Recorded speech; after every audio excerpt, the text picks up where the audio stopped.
mbokku internet KeurMassar info ñu ngi leen di nuyu di leen ziar tey nag ñu ngi fii si këru Adama SOW di agent municipal nekk président ACCES Bankas nekk en même temps président vision alternative ànd suqali KeurMassar bon ñëw nag waxtaan ak moom par rapport ak sujet bi nga xamante ne moom moo tenir en haleine KeurMassar muy départementalisation bi te nag moom ñu ñëwoon précisément wax moom sujet découpage bi. découpage commune bi ak limite commune yi mu ñëwoon tey waxtaan ak moom pour mu indil ñu si ay leeral parce que bëri na ay nga xamante ne ay jiixi jaaxale si bopp nit ñi monsieur Adama SOW ñu ngi leen nuyu. asalaamaaleykum waa KM Info maa ngi leen di nuyu. balaa ñoo dugg si sujet boobu mën nga ñu indil tout leeral rek si découpage bi KeurMassar bañ ko département yan arrondissement yan commune la constitué. waaw d'après deuxième scénario bi sax la ñuy wax ndax conseil municipal bi ñu dajee barki démb dañ ni deuxième scénario bi ndax premier scénario lañ doon wax deuxième scénario mais deuxième scénario bi mooy Yeumbeul Nord Yeumbeul Sud benn arrondissement Malika ak benn commune KeurMassar benn arrondissement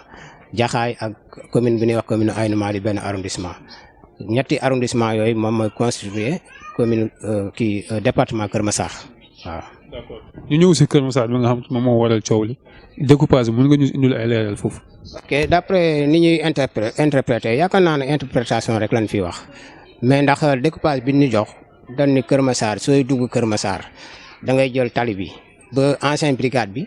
daal di dugg biir Aynou Mady foofu mooy découpage bi daal di dem ba Grand Médine daal di jaar Sotrac dugg cité Diène daal di yéegaat tali Tivaouane Peulh bi mais commune yi foofu lañ ko départagé dans ce cas hôtel de ville bi si commune KeurMassar la ne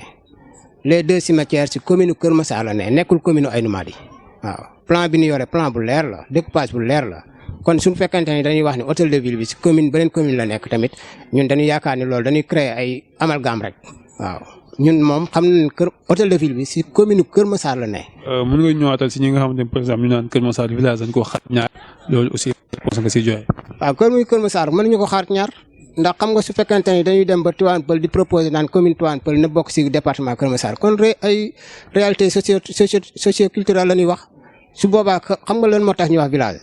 Fass si la bokk Arafat si la bokk Arafat 1 Arafat 2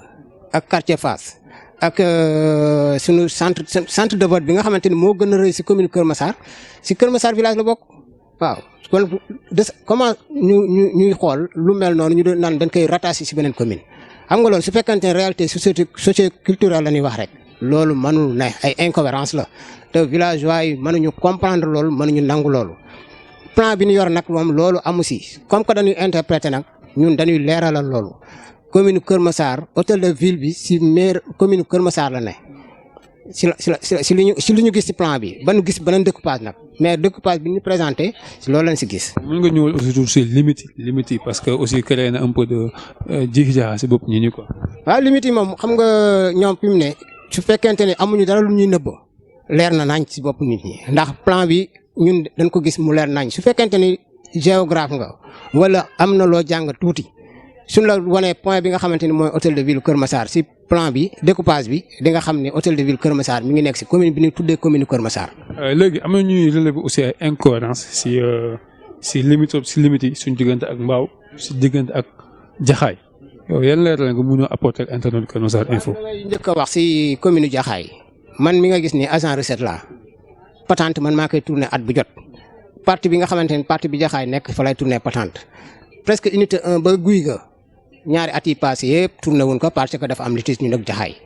kon Parcelles Assainies yi su fekkente ni dañoo ñëwaat daal ni bokkul si commune Aynou Mady commune Jaxaay leen koy kii kon day mel ni waa Jaxaay ñoo amoon dëgg foofu Parcelles Assainies yi unité 1 ba 9 dafa war a ñëwaat KeurMassar su boobaa Jaxaay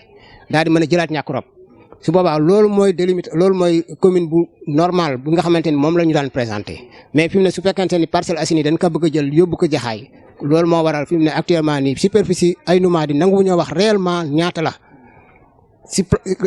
kii yi ñu jox statistique yi ñu jox man ñi ma nangu ñoo wax commune Aynou Mady ñaata la si superficie ñaata kilomètre carré la waaw te loolu nag dafa waroon leer si bopp nit ñëpp waaw ñàkk leer boobu nag moo waral fi mu ne ñuy créer ay amalgame naan Aynou Mady fii la ak KeurMassar fii la ak nangam ak nangam loolu moom mënuñu ko comprendre daal mënuñu ko gëm.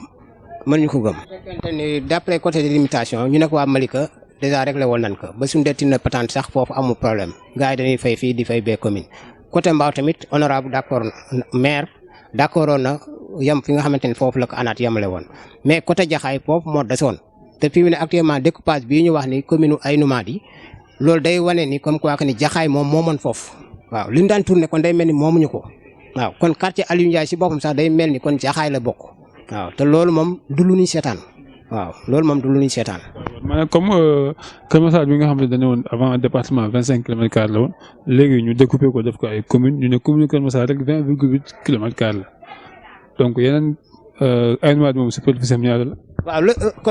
kon cela veut dire que dafa mel ni kon 5 kilomètres carrés mooy Kër Massar kese warul mën a nekk 20,8 waaw kon cela veut dire que am na lenn mu ñoo wax li leer.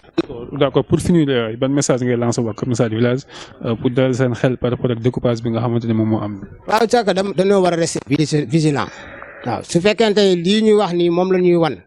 man amuma si dara lu ma siy wax mais su fekkente ne dañoo bëgg a def leneen nit su boobaa Kër Massar village tamit dinañ def leneen ndax tamit du ñu nangu comme que dañuy wax réalité socio-culturelle ñun li nga xamante ni moom la ñu mooy suñu cosaan mooy suñu aada mooy suñu kii loolu dañ koy conserver loolu lu ñuy conserver la de armeel yi dañ koy conserver terrain football dañ koy conserver école Massar Dieye surtout école Massar Dieye li tax ñuy wax Kër Massar Dieye boobu lañ ko tuddee kon du nangu muy dem beneen waa village bi dañuy jóg taxaw xool xam ni carrément lii ñoo ko moom ñoo koy téye waaw suñu moomeel la Massar Dieye suñu moomeel la les deux kon loolu dafa war a dugg suñu commune te découpage sax wane na ko bu ñu créé ay kii si xel nit ñi mairie bi commune Kër Massar la bokk deux cimetières yi ci commune Kër Massar la bokk lieu de vote Massar Dieye ci commune Kër Massar la bokk waaw loolu donc laa bu ñu wax ni Kër Massar dañ ko xaaj ni nangam ak nangam loolu gisuma loolu te bëgguñu loolu